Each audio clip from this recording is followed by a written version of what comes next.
सारखं सांगितलं जातं की आता एल निनोचं सावट आहे. आता एल निनो म्हणजे नक्की काय आहे?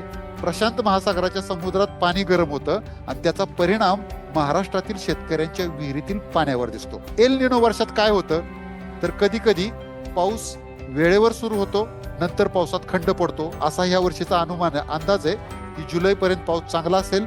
जुलैच्या पुढे पावसात खंड पडू शकतो, कदाचित पडणारही नाही. कधी कधी पाऊस उशिरा सुरू होतो आणि मध्येच खंड पडतो. पावसाचं प्रमाण कमी होतं आणि जर पावसाचं प्रमाण कमी झालं तर मावा, तुडतुडे, थ्रिप्स याचा प्रादुर्भाव वाढतो.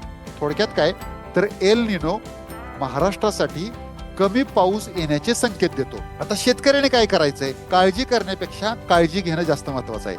त्या एल निनोमुळं जे नुकसान होणार आहे ते नुकसान आपण नक्कीच कमी करू शकतो. यासाठी करायचं काय? 4 गोष्टी आहेत. पहिली गोष्ट, या हंगामात कमी पाण्याच्या व कमी कालावधीच्या पिकाच्या जाती निवडा.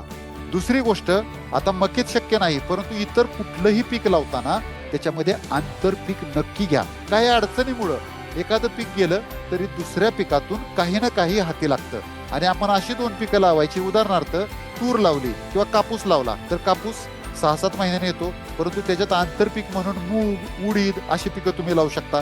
दुसरा महत्वाचा मुद्दा जो आज सगळ्या शास्त्रज्ञांनी सांगितला, गादी वाफ्यावर पेरणी करा.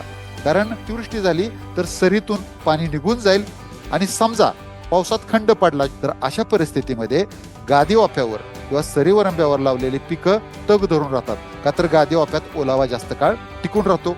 आता तिसरा महत्वाचा मुद्दा, पाणी व्यवस्थापन. यावेळी ठिबक, तुषार, कुठंतरी कोनाड्यात पडला असेल साफ करून क्लीन करून ठेवा. शेततळी खराब झाला असेल शेततळ सुद्धा क्लीन करून ठेवा, कारण त्याची गरज लागू शकते. कारण ठिबक तुषारानं आपले कष्टही वाचतील, कमी पाण्यात आपलं पीक जिवंत राहील. आणि शेवटचा मुद्दा, पीक विमा. पीक कुठलंही लावा, यावर्षी विमा नक्की उतरवा, कारण भविष्यात धोका आहे. मित्रांनो, एल निनो हे एक संकट आहे. नियोजन केलं तर या संकटाचं आपण संधीत रूपांतर करू शकतो.